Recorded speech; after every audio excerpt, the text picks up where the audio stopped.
আসসালামু আলাইকুম। কি অবস্থা, সবাই কেমন আছেন?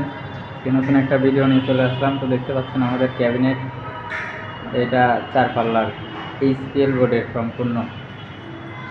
এটা এইচপিএল বোর্ড দিয়ে করা, নিচে 2টা ড্রয়ের, উপরে এটা হ্যাঙ্গার, আর এই পাশে সেলফ, কাগজপত্র ভাঁজ করা কাগজপত্রগুলো রাখা যাবে। তো এই সেম ডিজাইনের বোর্ডটাও ক্যাবিনেট, একই জিনিস আমরা এখানেও ব্যবহার করছি। উপরে একটা হ্যাঙ্গার, নিচে 2টা ডয়ের, আর এটাতে হচ্ছে আপনার ওই লাকেশ এখানে রাখা যাবে, এটা ভাঁজ করা কাগজপত্র রাখা যাবে। পাশাপাশি এখানে এসি ঝুলানোর জন্য পর্দার বক্স, এটার সাথে এসি ঝুলবে, এটা পর্দার বক্স, এটা বেডরুমের ছোট্ট একটা টিভি ক্যাবিনেট।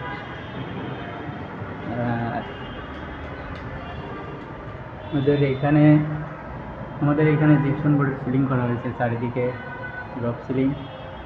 রুমগুলোতে হবে না, রুমগুলোতে সিলিং হবে না, শুধুমাত্র ড্রয়িং রুম, ডাইনিং রুম,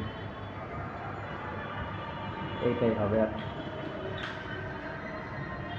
ঠিক আছে, সবাই ভালো থাকবেন। ভালো লাগলে আমার চ্যানেলটা সাবস্ক্রাইব করে দেবেন। আর ইন্টেরিয়র যে কোনো বিষয় প্রশ্ন থাকলে প্রশ্ন করতে পারেন, আমরা উত্তর দেওয়ার চেষ্টা করবো ইনশাআল্লাহ। যে কোনো পরামর্শ লাগলেও বলতে পারেন। আল্লাহ হাফেজ।